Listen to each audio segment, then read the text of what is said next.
The first time I wasn't invited to Christmas with my wife's family. I brushed it off as a mix-up. The second time I told myself they probably assumed I was working. By the fifth year though it wasn't an accident, it was tradition. And my wife Anna went along with it every single time.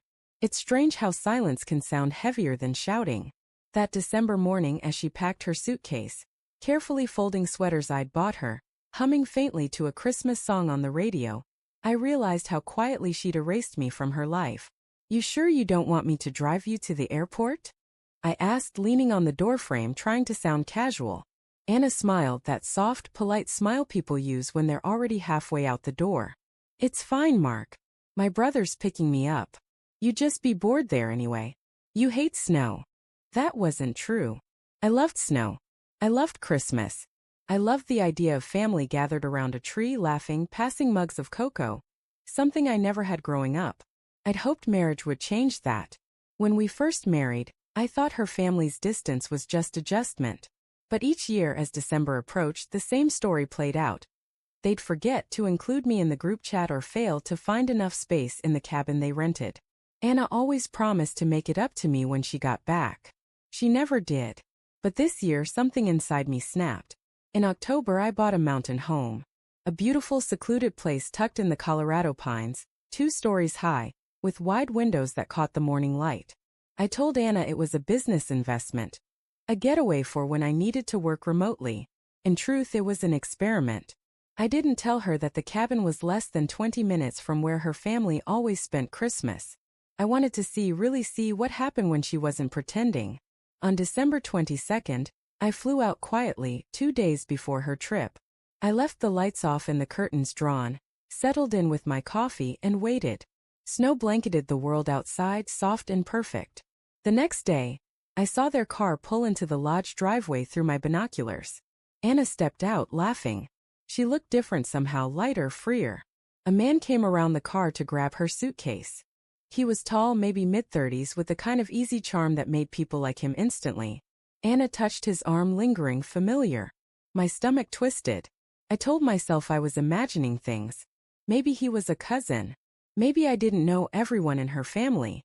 But when I saw her take his hand as they walked toward the cabin, I knew. She wasn't forgetting me. She was replacing me.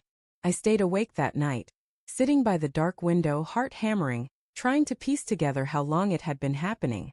Her late-night work calls. The new perfume she wore. The sudden obsession with fitness classes that didn't match her schedule. It all made sense now, but I wasn't ready to face it. The next evening, I drove down to the lodge. My breath fogged the windshield as I parked a few houses down. Laughter and music spilled from inside. Through the window I saw her. Anna sat near the fire, wearing the red sweater I'd given her last Christmas. The man sat beside her, his arm draped over her shoulders. She leaned into him, smiling in a way she hadn't smiled at me in years. Someone snapped a photo. She laughed, kissed the man's cheek. Felt like being punched. I drove back to my cabin on autopilot. For a long time I just sat there, staring at the empty fireplace, the gift I'd wrapped for her still on the table. A pair of diamond earrings shaped like snowflakes. She'd once told me she'd always wanted something elegant for the holidays. I thought of her smile when she said it. I thought of how she'd stop smiling like that around me. And I broke. The next morning, Christmas Day, I woke before dawn. I wasn't angry anymore. Just hollow. I packed the earrings into a small box, wrapped them again and drove down the icy road. By the time I reached the lodge, the family was outside taking pictures by the tree. Anna spotted me instantly. Her face drained of color. "Mark," she stammered, walking toward me, eyes wide. "What are you doing here?" "Merry Christmas," I said softly, holding out the gift. "You forgot to invite me again. So I thought I'd surprise you." The man beside her, David, I later learned, shifted awkwardly. Her father's expression tightened, but no one spoke. Anna forced a laugh. "Mark, this isn't a good time." Her voice shook. I glanced at David. He couldn't even meet my eyes. "You're right," I said quietly. "It never is." I turned to leave, but something in me refused to go just yet. "How long?" I asked, facing her again. "How long have you been doing this?" Her lips parted. "Mark." "Don't," I snapped. My voice cracked. Just tell me the truth, Anna. I saw you two. You didn't even try to hide it. Silence fell over the group. David looked away. Her mother bit her lip. Even her brother, who'd once called me family, stared at the snow. Finally, Anna whispered, 2 years. The words hit like shards of glass. 2 years. That meant last Christmas. And the one before that. When she came home and kissed me, told me she missed me, that was all part of the lie. I left without another word. Back at the mountain home, I packed my things. But before I left, I took one last look around. The untouched fireplace, the single mug on the counter, the silence pressing in like fog. This place had been meant for peace, for clarity. Instead, it showed me what love looks like when it's dying. I checked into a small inn down the road. That night, my phone buzzed. Anna.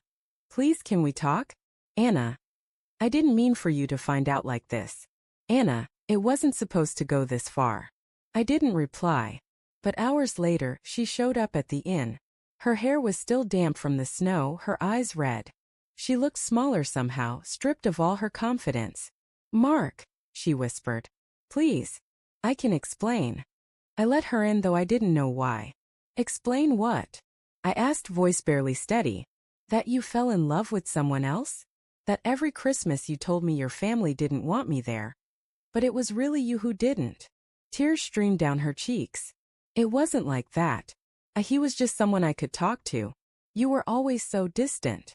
Distant. I repeated, stunned. Anna, I spent years trying to get close to you. You're the one who shut me out. She covered her face with her hands, sobbing. I know I hurt you. I didn't know how to fix it. David listened. He made me feel wanted again. I never planned for it to become this. I stared at her, the woman I'd loved for 11 years, and felt the weight of every broken promise between us. I bought that cabin for us, I said softly. I wanted to surprise you this Christmas. I thought maybe if we had somewhere quiet, away from everyone, we could find our way back. She looked up, stunned. You bought it? Yeah, I said. I thought maybe your family would visit next year. I guess that's not going to happen. She broke down completely then, collapsing into a chair, her sobs echoing through the small room. For a moment I wanted to comfort her, to take her pain away like I always did. But something in me had changed. It wasn't anger anymore, it was acceptance. I'm filing for divorce, I said quietly. Her head snapped up. No. Please. Don't. I can't do this, Anna. Not again. You had years to choose me, and you didn't. She reached out, gripping my hand desperately. Mark, please. I made a mistake. I'll end things with him, I swear. We can fix this. But her words rang hollow. Too rehearsed.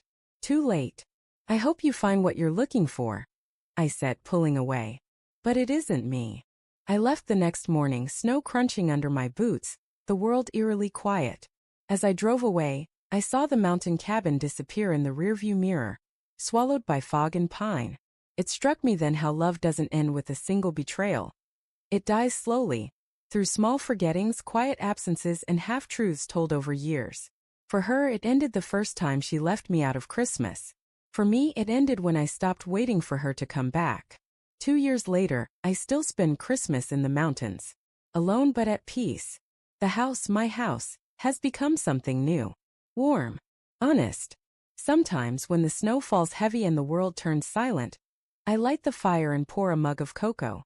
I think about what might have been, then remind myself of what I escaped. Love, I've learned, isn't about being chosen once. It's about being chosen again and again, even when it's inconvenient. And when someone stops choosing you, no matter how much it hurts, the only thing left to do is let them go.